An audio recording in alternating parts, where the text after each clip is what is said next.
cathedral where we celebrated our Good Friday services. I know that other speakers are going to speak to other aspects of the reason why the death penalty should not be imposed here in Arkansas. So I would like to share with you as a religious leader, a religious perspective based on Good Friday. You know, most of the people that called for Jesus' death were good people who really thought he was guilty. The crowds only had secondhand information, but they really were convinced that he had broken the law against blasphemy, which was a capital crime in Jewish law. And so should be executed.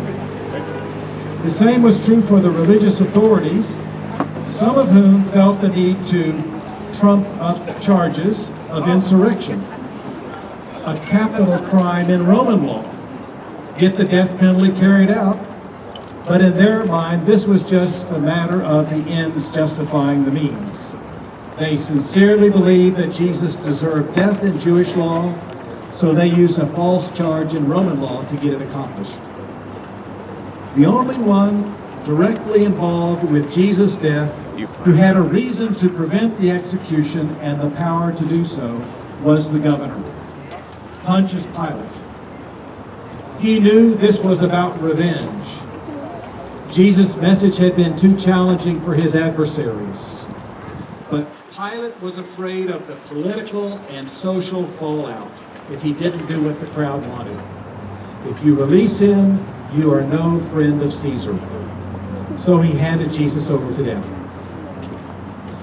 We are no different from the crowd that called for Jesus' death because we continue to call for the death of criminals. We forget about Moses, who murdered an Egyptian and fled to Midian, which is where he had his experience with the burning bush. If God could use a murderer to set his people free and lead his people to the promised land, then there is hope for everyone.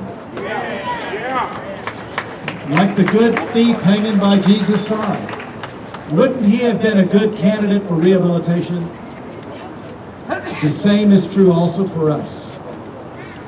Jesus extends his arms to show us how much he loves us and that there is nothing we can do, not even terrible deeds, that would cause us to forfeit his love. His very nature is love. And so, though as God he is powerful in every other respect, there is one thing that even as God he is unable to do, and that is to stop loving. He doesn't give up hope on us, and neither should we, or on anyone else. Jesus gave up his life to set us free. All right.